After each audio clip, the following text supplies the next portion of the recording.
각 가정마다 여러분 어떤 물품이나 대상을 귀히 여기는 무엇인가가 있을 겁니다. 우린 그것을 가보라고 하지요. 가정의 보화, 보물, 그런 뜻입니다. 혹시 집에 가보를 가지고 계시나요? 가보가 있는 분들은 괜히 자랑하고 싶고 그 가보가 있는 것만으로 하더라도 마음이 든든할 것입니다. 국가에도 후손들에게 유산으로 남길 문화재를 보물로 선정을 합니다. 국보라고 하죠. 실제로 이 국보라고 하는 국가의 보물을 지정하는 그 역사를 거슬러 올라가 보면은 1962년에 문화재청에서 문화재보호법을 제정하면서 국보를 제정해 왔다고 합니다. 그러나 그 선정 기준이 시대가 지나가면서 조금 더 구체화될 필요가 있었고 때로는 모호한 면이 없지 않아 있어서 불평과 불만이 많이 생겼던 것이 사실입니다. 그래서 2021년 11월에 국가의 보물을 선정하는 그러한 개정안을 발표하고 시행을 했습니다. 이전보다는 더 명확하고 명료한 기준으로 국가의 보물을 선정하게 되었다고 합니다. 그 기준을 여러분에게 잠깐 소개하면은 먼저 4가지 유형으로 나눕니다. 건축 문화재, 기록 문화재, 미술 문화재, 과학 문화재. 우리가 보통 국보 그러면은 그저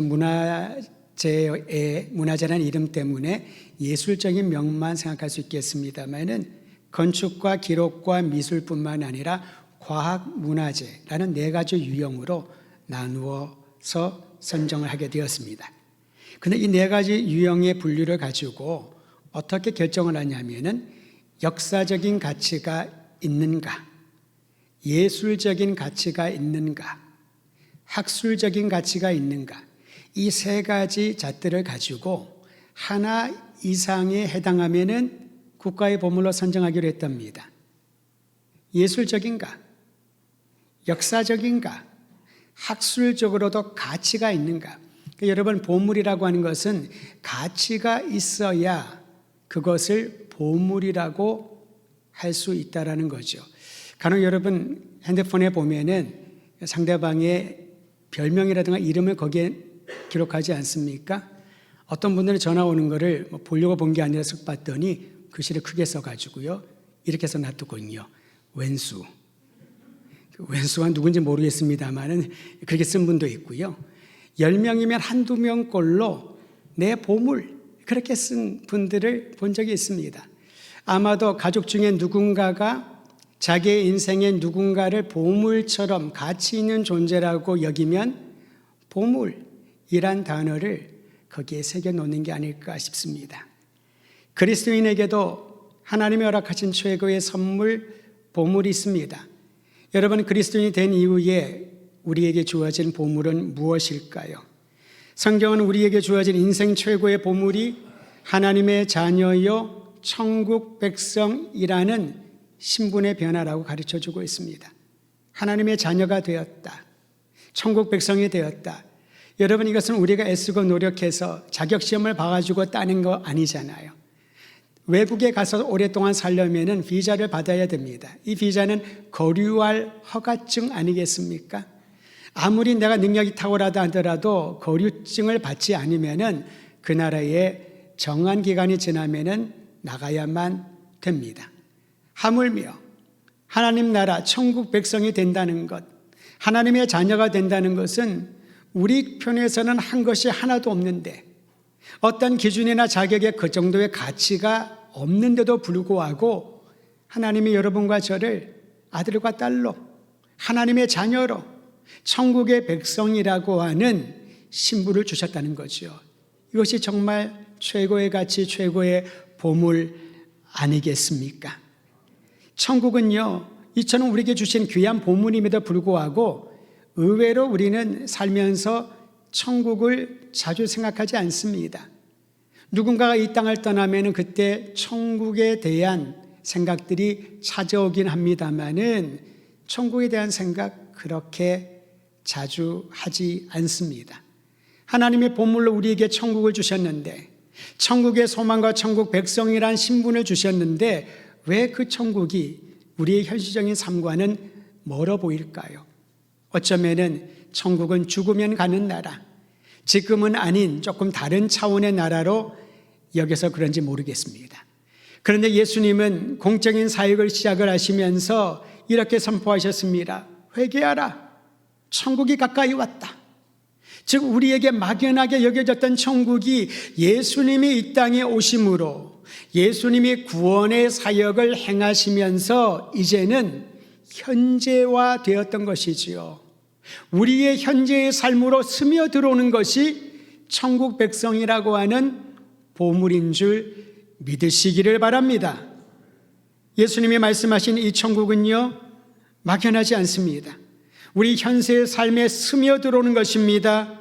삶의 결핍이 충족되고 쓴뿌리와 깊은 상처가 치유되며 하나님이 주도하시는 새로운 꿈과 비전을 갖게 되는 것, 이것이 천국이라고 하는 보물을 가진 사람의 변화인 것이지요. 사랑하는 성도 여러분, 이 놀라운 보물인 천국에 대하여 복음서는, 특히 예수님은 여러 가지 비유 이야기로 우리에게 가르쳐 주셨습니다. 그 천국에 대한 소망이 현재화되어지고 지금 이 땅에 사는 동안에 이 천국 복음을 담대히 증거하라고 우리에게 비유 이야기로 가르쳐 주신 거죠. 마태복음 13장에 보면은 천국을 비유 7가지로 가르쳐 주셨습니다. 그 중에 오늘 이 아침에 우리는 짝을 이룬 것처럼 보이는 2개의 이야기에만 집중해 보려고 합니다. 첫 번째는요, 밭에서 보물을 발견한 사람이 전 재산을 팔아 그 밭을 샀다라는 이야기입니다. 우량기 13장 44절 한 목소리로 같이 읽겠습니다. 44절입니다. 시작. 천국은 마치 밭에 감추인 보화와 같으니 사람이 이를 발견한 후 숨겨두고 기뻐하며 돌아가서 자기의 소유를 다 팔아 그 밭을 사느리라. 이 사람은요, 밭을 일구어서 거기에서 얻는 농작물로 생애를 살아가는 그런 사람으로 보입니다. 근데 그 밭은 주인이 없는 오랫동안 방치된 그런 밭이라서 누구나 사용하거나 또는 유대율법에 의하면 가난한 사람을 위하여 밭 한 귀통이라 남겨두거든요. 그래서 그가 자유롭게 경작할 수 있었던 그러한 땅으로 보입니다. 하루는 그 사람이 밭에서 일을 하는데 이 도구 끝에 뭔가 다 걸리는 거예요. 그래서 거기를 좀 주변을 파서 봤더니 아주 낡고 낡은 상자 하나를 발견했습니다. 궁금하잖아요. 그 상자를 딱 열어보니까 깜짝 놀랐습니다. 이 전문 감정사가 아니라더라도 보면은 알 정도의 정말 엄청난 보물이 그 상자 안에 있었던 거죠. 보물 상자였던 겁니다. 오래전에 누군지 모르지만은 그 밭 속에다가 이 보물을 감춰주고 그 사람이 세상을 떠났거나 또는 무슨 일이 생기겠죠. 아무도 몰랐던 보물을 이 사람이 발견한 것입니다. 보물을 발견한 사람은 기뻐하며 즉각적으로 행동을 했습니다. 어떤 행동을 했는지 다시 한번 44절을 보십시오. 그는 이것을 발견한 후에 밭 속에 숨겨두고 자기의 소유를 다 팔아 그 밭을 샀느니라. 이제 합법적으로 그 땅이 나의 땅이란 것을 인정하고 싶었다는 거지요. 아무도 주인이 없었던 누구도 모르는 그 밭을 그는 전 재산을 팔아서 살 정도로 가치가 있게 여겼던 것입니다. 이런 결정을 하고 행동하는데 오랫동안 고민하지 않았습니다. 왜 그랬을까요? 밭에서 발견한 보물이 자기가 가지고 있는, 아니 앞으로도 벌 모든 재산을 계산하더라도 그보다도 더 귀했기 때문에 그는 전 재산을 팔 수 있었던 것입니다. 뜻밖의 그에게 찾아온 행운이 그와 그의 가족의 인생을 완전히 바꾸어 놓았습니다. 천국이 이와 같다는 거죠. 어떤 이들은 진리를 탐구하기 위하여 열심히 연구를 하지만은 마지막 순간까지 진리가 무엇인가 이 중요한 질문에 대하여 답하지 못한 채 세상을 떠난 이들도 많았습니다. 그러나 내가 노력하고 애쓴 것도 아닌데 어떻게 보면 우연처럼 보이지만은 뜻밖의 시간, 뜻밖의 장소에서 내 인생에 충만한 만족을 줄 만한 그러한 보물을 발견한 것이지요. 천국이 바로 그러하십니다. 여러분, 저 역시 모태신앙을 자라났습니다마는 예수 믿는 부모님에게서, 가정에서 태어났기 때문에 신앙에 대하여, 예수님에 대하여, 교회에 대하여 자연스럽게 알게 된 것도 하나의 보물이요 선물 아니겠습니까?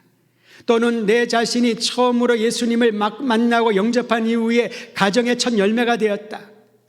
구원의 은총을 처음 받는 사람이 되었다. 그를 통하여 수많은 사람들, 수많은 가족들과 친지들이 예수님을 믿고 구원받았다는 것, 이 또한 하나님의 놀라운 은혜 아니겠습니까? 뜻밖의 시간에, 그러나 그 또한 하나님의 계획 안에 주어진 선물인 줄로 알고 우리에게 찾아오신 참으로 보배로우신 예수님으로 인하여 기뻐하며 내 인생의 전부를 바칠 수 있는 은혜와 결단이 있게 되기를 주의 이름으로 축원드립니다. 이와 짝을 이루는 또 다른 비유 이야기가 45절과 46절에 기록되어 있습니다. 같이 읽습니다. 시작.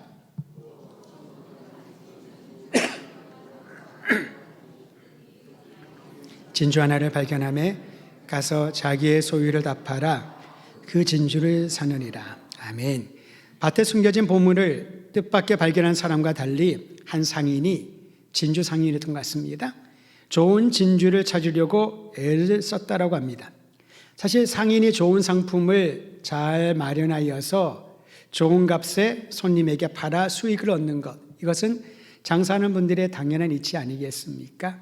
좋은 물건을 필요로 하는 사람들에게 공급하고 그 땀의 대가와 수고의 대가로 수익을 얻게 되는 것, 이것은 굉장히 자연스러운 일이라고 할 수가 있습니다.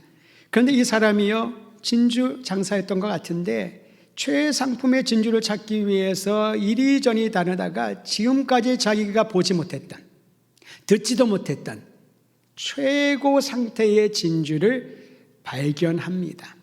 그리고 그 역시 주저하지 않고 자신의 전 재산을 팔아 그 진주를 삽니다. 혹여나 다른 사람이 사면 어떡하나 좀 걱정도 됐었겠지요. 주저하지 않습니다.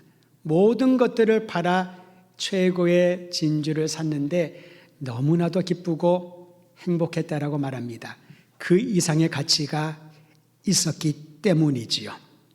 여러분, 여기에서 이 비유 이야기에서 진주라고 하는 보석이 주는 상징성이 있습니다. 모든 보석들은요, 이 진주와 달리 광석이라든가 또 다른 형태에서 보석이 채굴이 됩니다마는 보석들 중에 살아있는 유기체에서 직접 만들어지는 유일한 보석이 바로 진주라는 거지요. 조개 속으로 모래알과 같은 이물질이 침입을 합니다. 그리고 상처를 내면 그 상처를 아주 본능적으로 보호하기 위하여서 상처를 감싸게 되지요. 이러한 과정이 오랫동안 반복되면서 값비싼 진주가 만들어지는 것입니다. 그래서 캔멜 몰간이라는 목사님은요, 이 비유 이야기에서 이 진주의 상징성을 다음과 같이 풀어 설명해 놓았습니다. 상처 입힌 자에 대한 생명의 반응이 값비싼 진주를 만들어낸다. 상처를 입힌 이에 대한 생명의 반응이 고귀한 것을 만들어낸다는 것입니다. 여러분, 캔벨 몰간 목사의 이 설명은 진주가 형성되는 과정 가운데서 우리 죄를 용서하기 위하여 십자가에 달려 고난당하시고 죽으셨고 다시 살아나셔서 그 이름을 믿는 자들에게 최고의 보물인 구원, 천국 백성이 되게 하신 그리스도 예수의 은총의 사역을 말해 주는 것과 같습니다.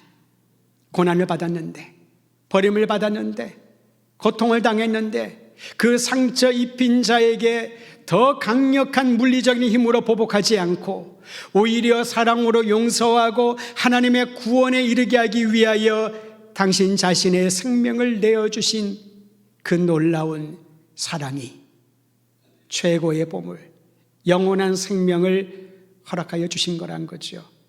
그래서 그 값비싼 진주를 발견한 이 상인이 자기의 모든 것을 바쳐서라도 그것을 사고 싶어 했었던 이 마음을 우리에게 가르쳐주고 있습니다.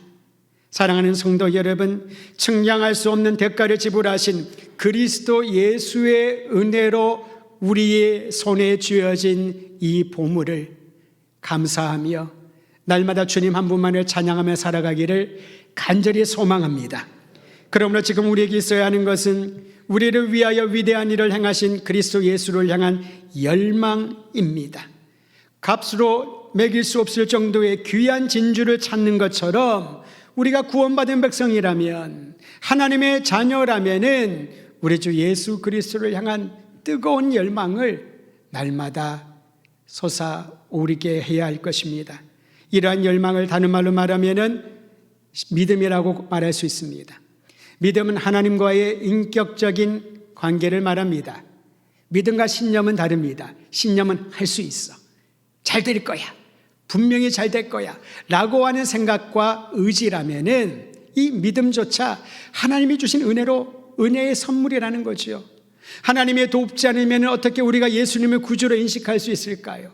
하나님의 은혜가 우리의 마음을 움직이지 않으면 어떻게 내가 예수님을 구주로 믿고 그분을 위하여 생명을 바칠 수 있을까요?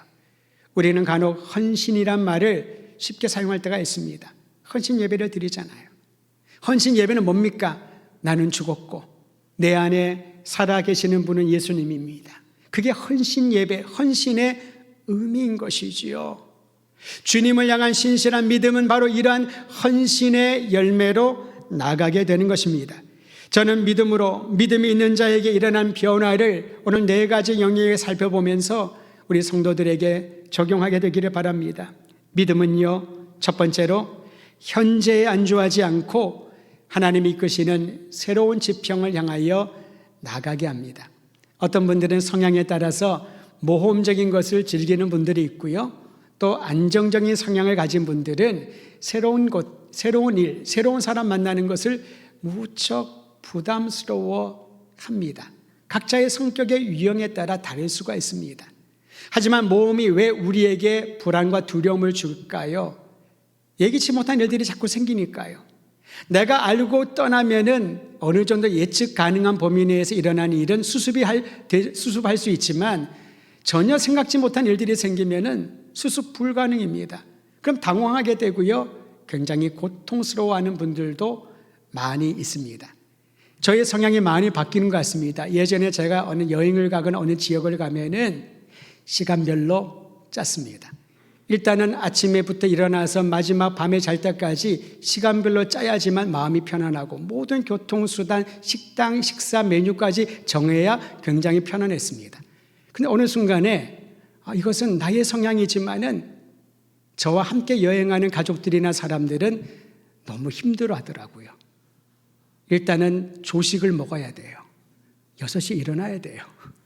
조식을 먹었으면 빨리 움직여야 돼요. 그런 것들이 다른 사람들에게는 여행이라고 하는 이 즐거운 시간을 또 다른 일처럼 느끼게 만들었던 것 같습니다. 근데 시간이 지나면서 변하기 시작을 합니다. 계획은 세우긴 세우지만은 큰 계획만 생기고 오히려 알지 못하고 예측 못했던 일들이 생기고 그러한 만남을 통해서 더 마음이 넓어지는 것을 경험하게 됩니다. 이것은 개인의 성향의 차이라는 거죠. 근데 여러분, 믿음은 개인의 성향에 따라 움직이는 것이 아닙니다.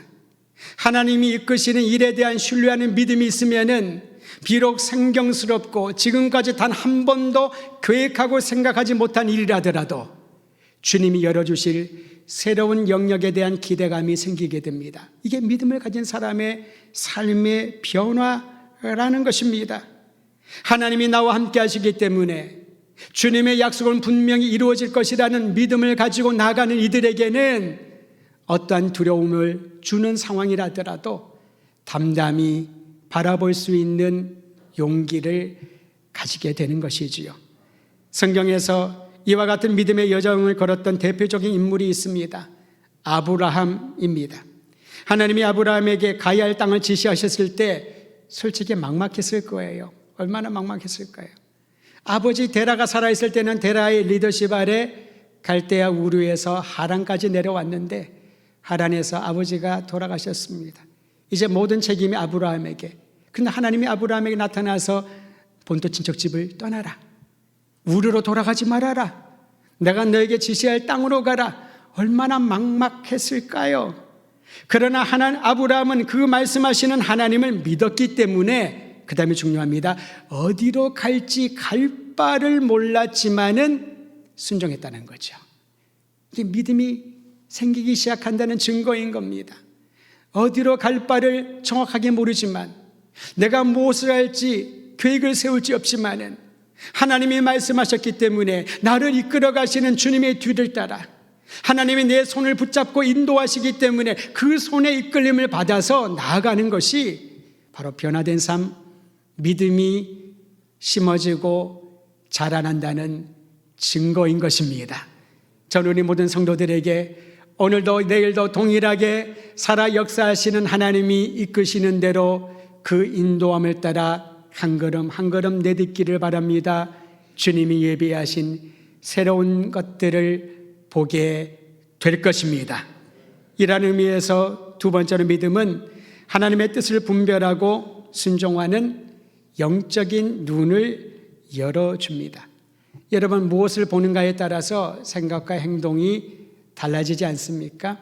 부모가 자녀에게 여러 가지 경험, 다양한 경험을 시켜주고 또 많은 것들을 보여주는 이유 중에 하나가 그들의 생각과 마음이 넓어지라고, 안목이 넓어지라고 그렇게 기회를 주는 거라고 봅니다.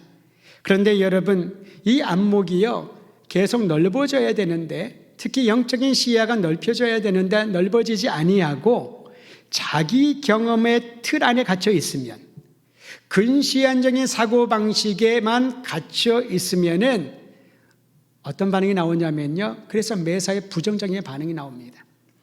부정적인 반응은요, 그 사람이 나빠서도 아니고 뭔가 마음이 꼬여서도 아닙니다. 그가 보고 있는 영역 안에서는 그것밖에 없으니까. 근시는 뭘 말합니까? 앞에 있는 것은 잘 보이지만 멀리 있는 건 잘 안 보여요. 그래서 시력을 교정하도록 안경을 끼지 않습니까? 그래서 시력을 교정해야지만 멀리 있는 것을 볼 수 있다는 것이지요.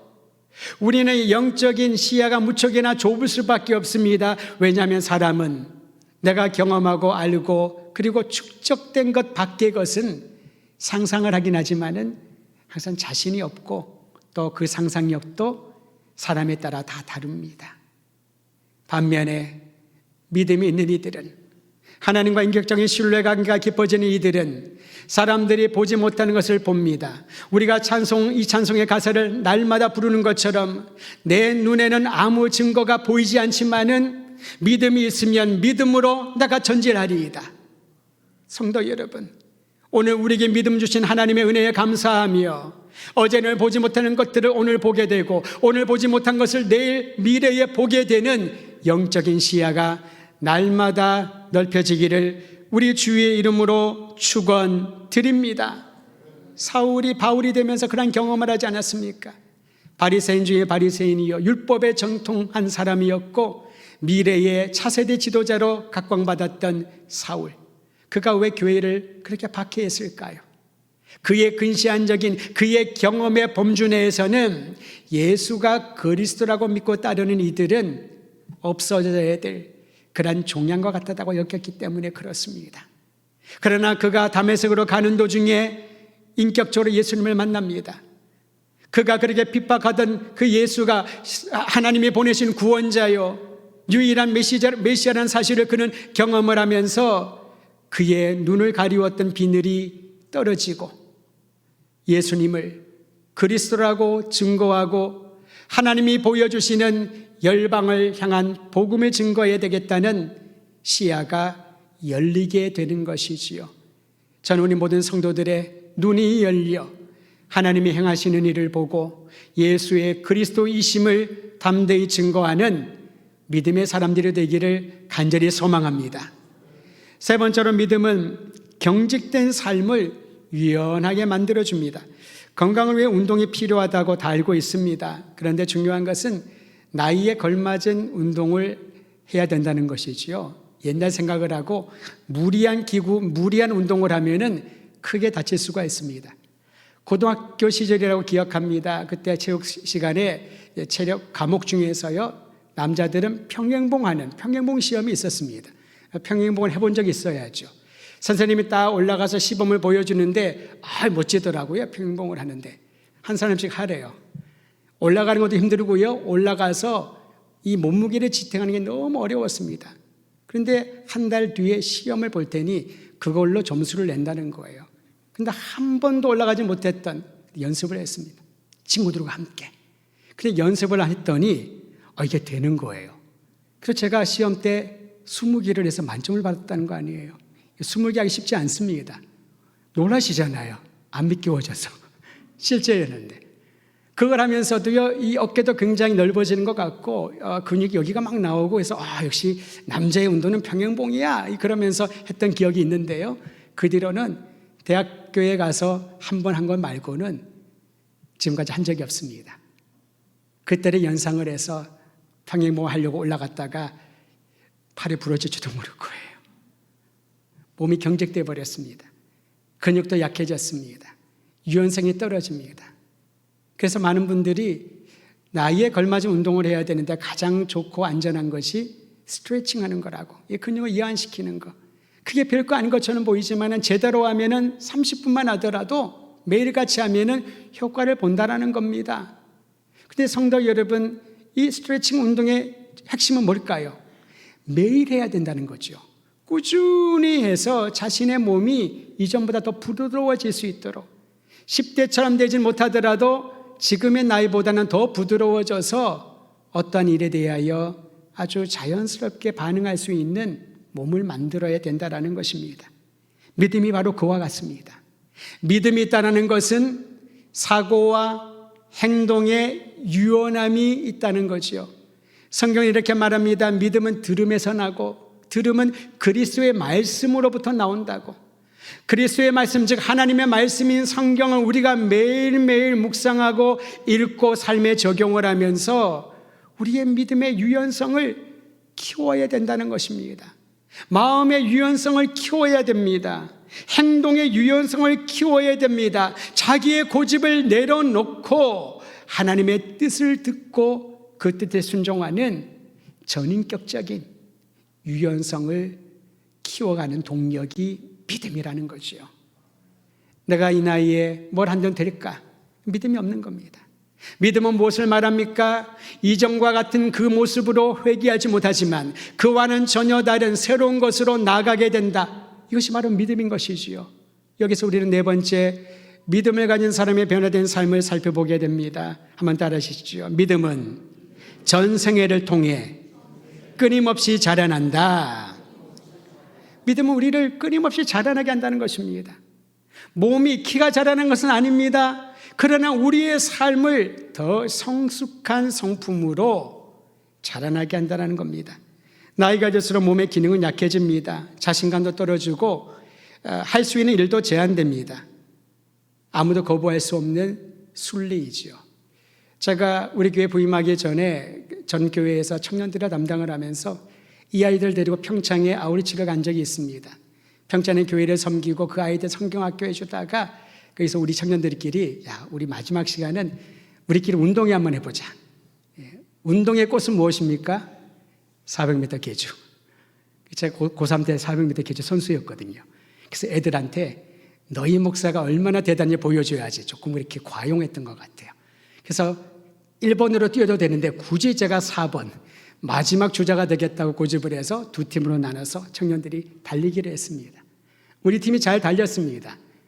제가 조금만 더 달리면 1등 할 것 같아요. 근데 저의 파트너였던 상대팀의 이 친구가 군대에 갓 제대한 그래서 복학한 학생이었어요. 그래서 내가 너보다는 잘 뛰지 않을까? 바통을 받고 뛰었습니다. 출발은 좋았어요. 한 2초, 3초 갔더니 얘가 뭐가 휙 지나가는 거예요. 담당 목사를 이렇게 제쳐도 되나? 그런데 저는 걱정하지 않았습니다. 이 정도의 속도는 내가 따라갈 수 있지. 열심히 달리는데 어떤 일이 생겼냐면은 제 마음은 이미 이 친구를 앞질렀습니다마는 제 몸이 앞으로 꼬꾸라졌어요. 뛰다가 걸리시다 넘어진 거예요. 다리가 안 움직인 겁니다. 즐겁자고 하는 운동회가 분위기가 험악해졌습니다. 담당 목사가 넘어져서 다쳤으니 친구들이 다 모여서 괜찮냐고, 목사님 괜찮냐고. 너무 아픈데 창피하잖아요. 나는 괜찮아. 마무리를 하자. 뭘 마무리를 해요? 이미 졌는데. 그때 제가 뭘 느꼈냐면은 예전에 내가 이 정도의 속도면은 어느 정도까지 가고 결과를 기대할 수 있었지만은 몸이 안 움직여지는 거예요. 마음은 이미 저기로 갔는데. 여러분 그런 경험을 참 많이 하지 않습니까? 그러면 좀 낙담이 됩니다. 내가 약해졌구나. 나의 전성기는 이제 끝났구나. 나는 서서히 이제 퇴화되고 있구나. 그것이 우리로 하여금 슬프게 만들지 않습니까? 근데 성경은 우리에게 정반대를 말합니다. 너희는 낙심하지 말지니 겉사람은 후패할지라도 너희의 속사람은 날마다 새로워지리로다. 할렐루야. 이것은 나이가 들었다고 슬퍼하지 말아라, 위로의 말이 아닙니다. 믿음은요, 우리의 순리에 의하면 몸도 약해지고 기억력도 예전 같지 않고 할 수 있는 것도 제한됩니다. 그러나 믿음의 사람은 그의 속사람이 더 깊어지는 거죠. 더 많은 사람들에게 위안과 영향력을 주는 겁니다. 예전에 내가 발로 뛰었다면 이제는 그보다 더 영향력 있는 그런 그리스도의 사람이요 믿음의 선배로서의 역할을 마지막까지 감당하게 된다는 겁니다. 오늘 제가 설교를 마무리하기 위해서 새벽에 일어나서 집에서 뭘 보는데 문자가 왔어요. 메시지가 떴어요.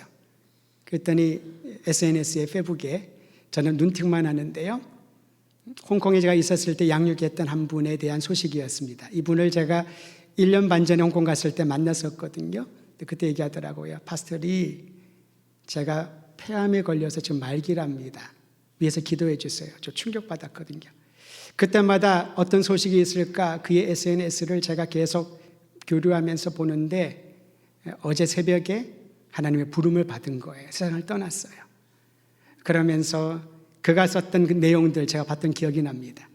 그 이전에 판정을 받아서 암투병을 했었습니다마는 지난 1년 반 동안 그가 올렸던 내용들은요, 저에게 엄청난 도전과 감동과 신앙에 대한 새로운 생각들을 갖게 했습니다. 투병을 하면서, 병원에 실려가면서, 때로는 쇼크로 쓰러지면서 그가 남겼던 기록들이 있습니다. 나는 그분을 수십 년 전에 만났던 사람입니다. 제가 양육했던 성도들 중에 한 사람이었어요. 그때의 신앙의 모습은 저를 잘 알고 있잖아요. 그런데 20년이 지난 이후에 그가 엄청난 그러한 삶의 위기를 겪었을 때 그때 그의 삶의 여정을 기록한 내용을 보니 저에게는 엄청난 도전이 되었습니다. 이 사람은 지금 병에 들었지만은 쇠퇴해지는 것이 아니라 지금 더 자라나고 있구나, 더 새로워지고 있구나. 그의 모든 투병 일과와 같은 그 기록들은 많은 사람들에게 읽혀졌습니다. 그리고 사람들이 이렇게 고백을 합니다. 너와 함께 하시는 하나님을 찬양한다고. 그 질병 가운데서도 너의 소망을 앗아가지 못하게 하는 하나님의 보호하심을 찬양한다고. 인간의 정으로는 너무나도 마음이 아프고 슬펐지만 아침에 준비를 하는데 계속 눈물이 나는 거예요. 그러나 제 마음에 가진 것은 겉사람은 후패할지라도 속사람은 날마다 새로워지게 하는 것이 우리 주 예수 그리스도를 믿는 믿음의 사람인 줄을 알고, 사랑하는 성도 여러분, 나의 약함에 한탄 짓거나 나의 어려운 환경 때문에 머물지 않기를 바랍니다. 대신에 믿음의 주여 우리를 영원한 생명으로 이끌어 가시는 주님만을 바라보면서 오늘도 내일도 영원토록 담대한 믿음의 행보를 진행하시기를 주의 이름으로 축원드립니다.